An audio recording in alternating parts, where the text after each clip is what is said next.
চিগান মাজুলী গড়মূৰ বৰসত্ৰৰ দ্বাৰা পৰিচালিত 30 সংখ্যক ভগৱান শ্ৰীকৃষ্ণৰ পূৰ্ণাংগ ৰাসলীলা মহোৎসৱ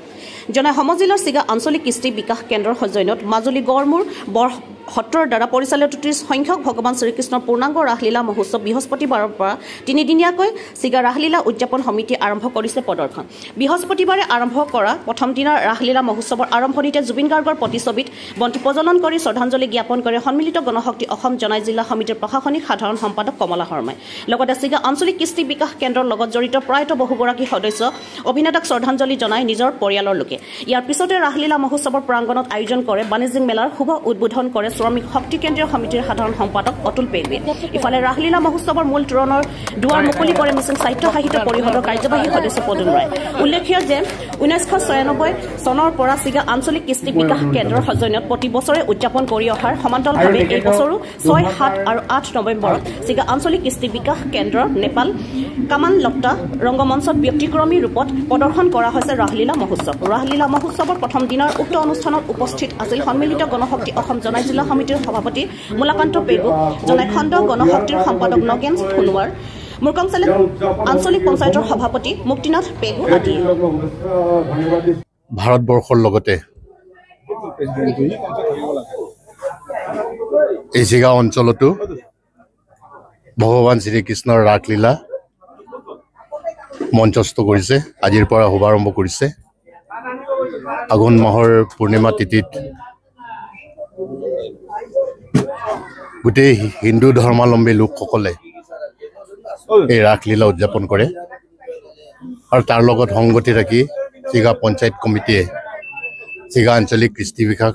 কেন্দ্ৰৰ যিটো পৰিচালনা কমিটি আছে এই পৰিচালনা কমিটিয়ে আজিৰ পৰা তেওঁলোকৰ ৰাসলীলা আৰম্ভ কৰিছে। এইটো 30টা বছৰ হ'ল। বিশেষকৈ ৰাসলীলা বুলি ক'লে আমাৰ এই জোনাই অঞ্চলটোত চিগা আঞ্চলিক কৃষ্টি বিকাশ কেন্দ্ৰই জোনাইবাসীক পৰিচয় কৰাই দিছে। তাৰ কাৰণে চিগা আঞ্চলিক কৃষ্টি বিকাশ কেন্দ্ৰক আমি ধন্যবাদ জনাইছোঁ। যিহেতু আজি 30টা বছৰ অতিক্ৰম কৰিলে, এই 30টা বছৰত শান্তি শৃংখলাভাৱে তেখেতসকলে ৰাস মহোৎসৱটো উদযাপন কৰাৰ কাৰণে এই অঞ্চলৰ ৰাইজৰ লগতে যিসকল ইয়াৰ প্ৰতিষ্ঠা কালৰ পৰা পৰিচালনা কমিটিত জড়িত হৈ আছে তেওঁলোক সঁচাকৈ ধন্যবাদৰ পাত্ৰ। মই আজি ইয়াতে আহি অসম চৰকাৰৰ সাংস্কৃতিক পৰিক্ৰমা বিভাগে অসমত যিমানবিলাক ৰাস মহোৎসৱ চলি আছে আৰু পূৰ্বৰ পৰা চলাই আহিছে প্ৰত্যেকটো ৰাস কমিটিক এককালীনভাৱে 25,000 টকাকৈ অনুদান দিছে। আৰু এই অনুদানটো আজি ইয়াতে আহি আমাৰ সকলোৰে শ্ৰদ্ধাৰ মাননীয় বিধায়ক ডাঙৰীয়া নিজে আহি কিনে ইয়াত এই চেক কমিটিৰ হাতত অৰ্পণ কৰিব লাগিছিল, কিন্তু এখেত আজি পুৱা হঠাৎ গুৱাহাটীৰ পৰা খবৰ আহিল যে আজি তেওঁলোকৰ এটা মিটিং এটা আছে দলীয়ভাৱে চৰকাৰৰ যিসকল নিৰ্বাচিত বিধায়ক আছে তেওঁলোকৰ মাজত, গতিকে তেওঁ হঠাৎ গুচি গ'ল। গতিকে আমি ইয়াত যিসকল তেখেতৰ সহযোগী আছোঁ, তেখেতৰ সতীৰ্থ আছোঁ, আমাক ইয়াতে আহি কিনি দিবৰ কাৰণে ইয়াতে আমি কোৱাৰ কাৰণে আহিলোঁ। আৰু আহি আমি ইয়াতে ৰাইজৰ লগতে মঞ্চৰ উদ্বোধনৰ পৰা আৰম্ভ কৰি কিনি যিসকলক শ্ৰদ্ধাঞ্জলি জনাবলগীয়া আছিল তেওঁলোকক এইটো আমাৰ ফালৰ পৰা শ্ৰদ্ধাঞ্জলি জনোৱা হ'ল। ৰাইজৰ সহযোগত বাণিজ্য মেলা উদ্বোধন কৰিলোঁ আৰু ইয়াতে ৰাইজক আমি আহ্বান জনাইছোঁ যিহেতু ইয়াত মানুহ সমাগম হ'ব। ভগৱানটোক একদম হিন্দু সংস্কৃতিৰ শ্ৰীকৃষ্ণই হৈছে হিন্দু সংস্কৃতিৰ মূল তেখেতক ইয়াতে তেখেতৰ লীলা মায়া যিখিনি আছিলে এইটো আজি দেখুৱাব। খুব ভক্তিভাৱেৰে মানুহবিলাক আহিছে। ইয়াৰ মাজতে বাণিজ্য মেলাও চলিছে। গতিকে বাণিজ্য মেলাটো যাতে ৰাইজে কোনো বিশৃংখলাৰ সৃষ্টি নকৰি শান্তি শৃংখলাভাৱে যাতে সকলো কাম সুচাৰুৰূপে সফল সমাপ্তি ঘটে তাৰ কাৰণে ৰাইজকো আমি আহ্বান জনাইছোঁ আৰু ভগৱানকো প্ৰাৰ্থনা জনাইছোঁ যে এই মুহূৰ্তত এই অঞ্চলৰ ৰাইজে যিখিনি মনোভাৱ লৈ কিনে তেওঁলোকে এই কাৰ্যত আগবাঢ়িছে যেন তেওঁলোকে সফলতা লাভ কৰে। এইখিনি এখন এনেকা ঠাই যিটো বিভিন্ন জনজাতি জাতি জনগোষ্ঠীৰে পৰিপূৰ্ণ এনেকা এখন ঠাইত এটা 30 বছৰ অতিক্ৰম কৰিলে এটা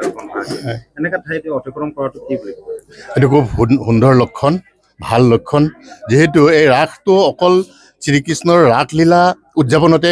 হেৰি কৰি ৰখা নাই তেওঁলোকে এই অঞ্চলৰ উঠি অহা যিবিলাক প্ৰজন্ম আছে সেই প্ৰজন্মবিলাকক অভিনয় নৃত্য সেই ক্ষেত্ৰতো তেওঁলোকে যথেষ্টখিনি হেৰি কৰিছে লগতেই এই অঞ্চলত বিভিন্ন জাতি জনগোষ্ঠী আছে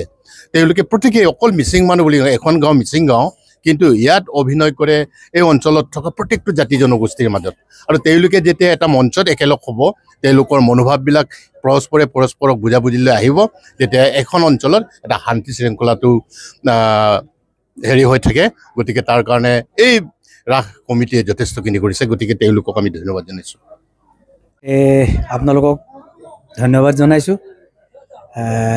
আজি আমাৰ যিটো চিগাত ৰাস হৈছে এই ৰাসলৈ আহি মইতো ভবা নাছিলোঁ যে ৰাসত আজি মই যিটো শ্ৰদ্ধাঞ্জলি অনুষ্ঠান ইয়াতে মই উদ্বোধন কৰিলোঁ দেখিছোঁ যে ইয়াত যিখিনি মানুহে ইয়াতে এই ৰাস যি সৃষ্টি কৰিছিলে ৰাসত পাৰ্ট কৰিছিলে ৰাসৰ কমিটি বনাইছিলে এইসকল প্ৰয়াত হ'ল আৰু তেওঁলোকৰ স্মৃতিত আজি তেওঁলোকে যিটো শ্ৰদ্ধাঞ্জলি অনুষ্ঠান ইয়াতে তেওঁলোকে দিছে তেওঁলোকৰ পৰিয়ালবিলাকে আহি পেলাই এগছি চাকি প্ৰদীপ তেওঁলোকে ইয়াতে জ্বলাইছে